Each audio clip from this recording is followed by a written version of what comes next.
The permanent place in politics occupied by Mr. Winston Churchill is due in part to his value to the governing class of England.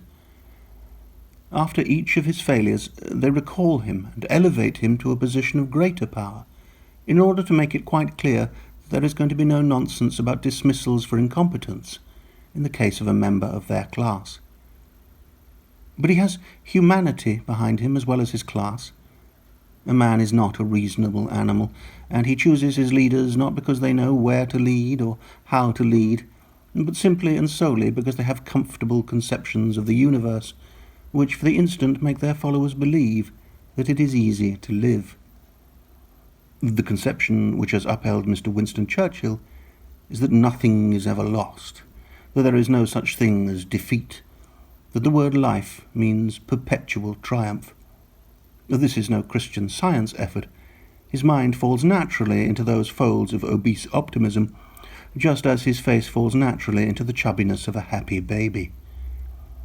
Since it is without the slightest exertion, and in a robust, meat-eating, daylight condition that he has attained this state of mind, which usually is the reward only for those who study under a yogi, and going vegetarian and repeating Om Mani Padme Hum 100 times between each bite of lettuce, he has an enormous grip on the populace, for not only does he hold this easy doctrine, but he got it easily.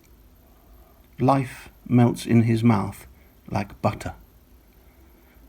One can imagine, after some marine disaster or fire at which he happened to be a spectator, the populace holding some great festival for the purpose of presenting him with a medal for life-saving, for which he would give thanks in one of those superb speeches, hearty rather than significant, like most British orchestral music, cheerfulness bubbling over him and flooding the assembly, and gratitude to the Most High not being forgotten, so that the whole occasion was most helpful to the national morale.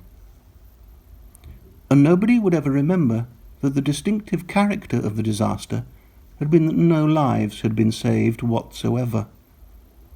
One can imagine a more apocalyptic setting for his peculiar and never unlovable qualities.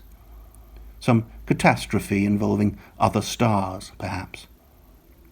One can see his fertile mind darting forward to predict the crisis most to be feared, summoning a committee of technical experts, stimulating them and accelerating them, and always being the directing genius of their plans, carrying out these plans into execution with the deportment of a ringmaster, and at the end adding some last touches, few but authentically Caesarish. At the inquest on all human life that would be subsequently held behind the skies, the verdict would be against those last touches rather than against the attacking stars. Then, to the sole survivors of this Holocaust, the last man and woman huddled in some cranny of the rocks, lonely as Adam and Eve, there would come Mr. Winston Churchill. Survivor himself, not because of any cowardice or resourcefulness, but for the reason that one never heard of the death of a rubber ball. And he would cry out to them to follow him, because he had a plan. And they would do it.